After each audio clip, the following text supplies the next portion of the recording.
Hey, it's Brock here from Rock Hill Farms, and I'm down at my neighbor's house to see if I can remove this tree. And it's not a huge tree, but it's pretty good size, and most of it is dead. If you look up there, there's only one little section of branches that still has leaves on it. So, first thing I think I want to do, well, the very first thing I want to do is walk around it and get a really good look at it from all sides, try to assess what the potential dangers are. And because we have so many dead branches, I think I'm going to do a plunge cut to see if the center of the tree is hollow or not. From right here, I'm going to say that the top weight is split between the two sides, but the trunk has just a little bit of lean that way, which works because there's nothing in the way on this side. Looking at it from this side, the weight seems pretty evenly distributed. I think this tree is going to land right where the camera's at. We'll look at it from the other two sides. And I like to hug the tree, ask it what it wants to do.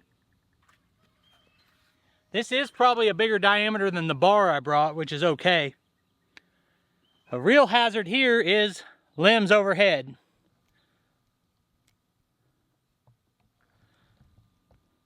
Every branch I see that doesn't have leaves on it, I think it's a lot more likely to come down on my head. So I'm gonna get my safety gear, get the saw started up. We're gonna do a plunge cut.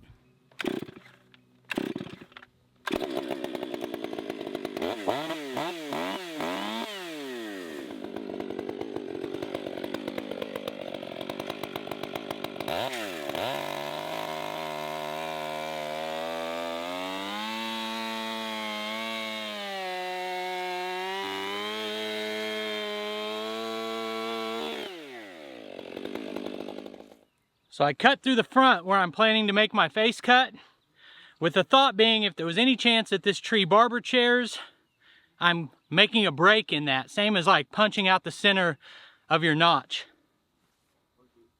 But good news is I felt what seemed like a hollow spot in there, but it felt like it was most of the way through and it wasn't that big. The wood chips I got seemed pretty good. So I think I'm just gonna do a traditional cut from this point. So I'm here to cut this tree down, and I made my face cut without turning the camera on and didn't even realize it. Said you had one job. At 90% of all the cuts I make are a bore cut and work back, but this tree's close enough to balanced that I don't want to do that. So I think if I release the hinge, there's no guarantee that when I cut the trigger it's gonna go. So we're gonna make a traditional cut. I tried to go about 35% in, or about 30% in. I'd say ideally I would have come back another inch or two, but it's all right. I've got good corners on my face cut, and I think this is gonna work. So I'm gonna make some marks so I can sight this to be just barely higher on the back cut than it is on the face cut, and then just start my cut from the back. I mark it this way because the hardest part for me is not figuring out where to make the cut. It is getting my cut to land on the right spot. If you get started on the back and you're just a little bit of a down angle, you come out totally wrong, or a little bit of an up angle. So I'm gonna mark this on both sides and get a better feel for where to start my cut.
What they always tell me is that you don't need to watch a feller cut down a tree to know if he knows what he's doing or not.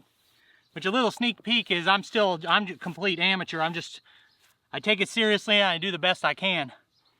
But the hinge or the face cut, I think should have been just a little bit deeper.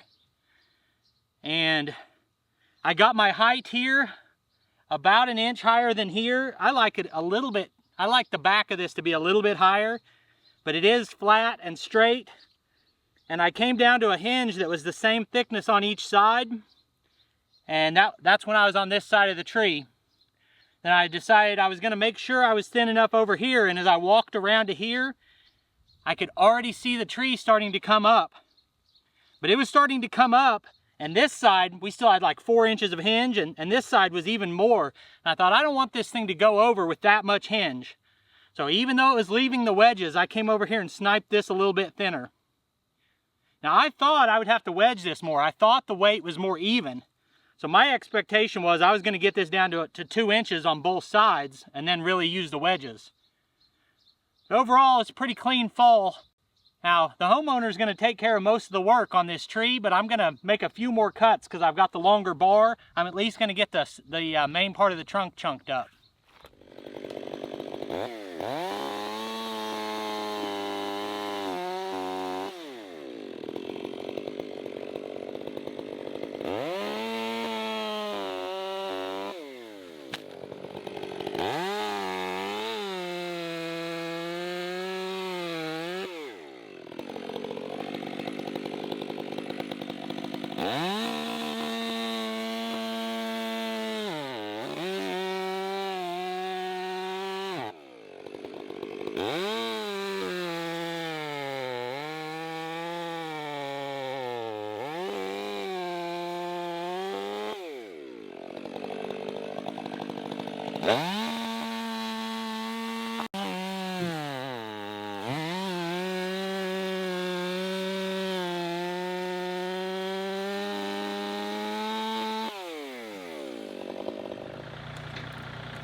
Now the homeowner is my neighbor Steve, who's been in a couple videos recently. He's going to deal with the rest of this tree at his own pace on his own time.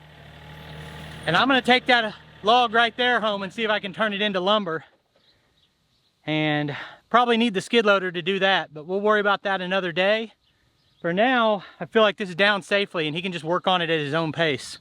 So I appreciate you taking time to watch this video. I'll put links on the screen to a couple more of our videos, and I'll see you next time.